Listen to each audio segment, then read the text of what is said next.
open areas that simply provided seated shelter were here. The central pavilion, as we know it, the historic part in the middle, was boarded up because the roof was unsafe. The two ends were old toilet blocks disused a long time ago and also boarded up. So it was quite normal for people to walk by and not really notice at all that there was any facility available. There was a working group that was partly councillors and partly volunteers who did an extremely good job, and they started with public consultation and literally drew up the brief for the architect based on primarily the townspeople and some questionnaires with visitors as to what facilities they would like to see. So that's how it originally, the breadth of facilities originally were devised. The rear walls, which we know as the bays, they're curved bays and slightly sloping backwards, so constructionally they were very challenging. They were actually built in the 1900s as a literal retaining wall for the gardens. They're doing an excellent job. We have given them an extra boost by pinning them to our new structure, so they're probably slightly relieved at this stage, but it is the 1900 built wall was it's over 1 metre thick at the bottom and 2 feet thick at the top, so it's quite a structure. It's 100 metres long into 16 bays, and then the wonderful central pavilion, which I mentioned was built in the mid-1920s, which has been fully refurbished. Apart from that, all that was put up in the 50s and 60s was completely flattened, demolished and taken away. Yeah. I think that the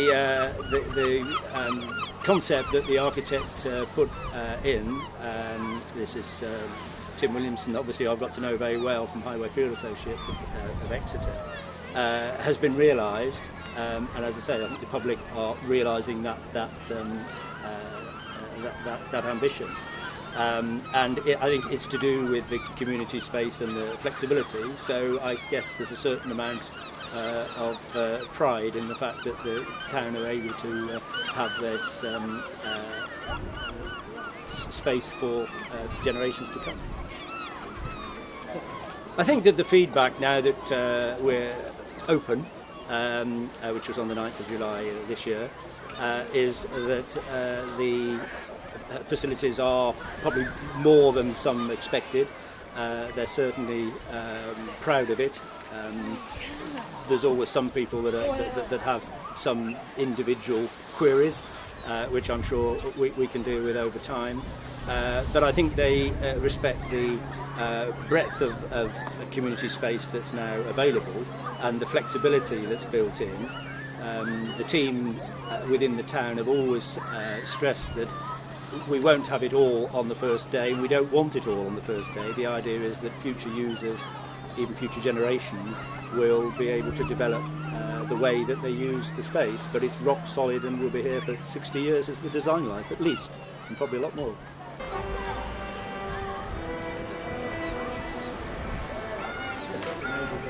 To open the community room, the Langmore room here, onto the mezzanine level, which effectively extends the inside space outside. I think that's also could lend itself to additional hire, and obviously, you know, the view is amazing, yes, and fully accessible, of course, with the platform lift now. And a fantastic bathroom.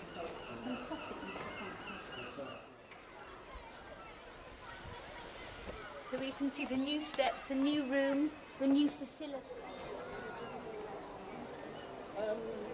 Well, the word's getting out, I think, yes. Obviously, a lot of the groups do. There is a users group that's aware of, it's involved actually in the way that the facility is managed. So there is quite a formal arrangement in terms of the main user groups within the town. This little corner here is what we call the control room. Okay, and yes, down here. That's right. And this is obviously around the there's one side a market area, which is for local charities, local organisations, for their table sales and the like.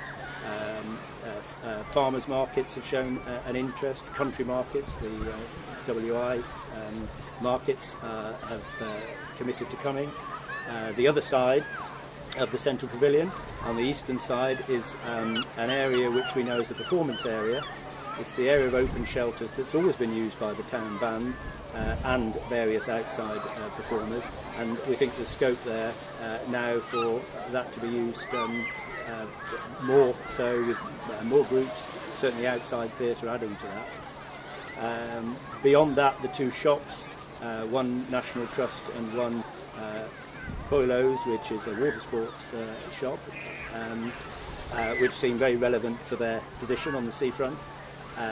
Beyond that either end we have a store, which is always quite an essential thing to be able to keep the equipment needed to keep the facility going for the town council. This obviously is our jewel in the crown, a central pavilion, as I said, built around the mid-1920s. The light-coloured speckled material here is called faience. It's a baked terracotta, formed, baked, then glazed and baked. And it was through the joints allowing water, which was deteriorating the infill. So this has been heavily refurbished. Very likely sandblasted, all the joints raked out and waterproofed and repointed. Any cracked or spalled pieces repaired, and indeed the most amazing thing that the very skilled man that did most of the work, and certainly his business, was create new blocks where they were beyond repair, and all of the circular column here have been made from moulds. The old faience blocks broken away and the new ones laid, and of course laid in such a way that they're tightly packed so that they take the weight of the column above.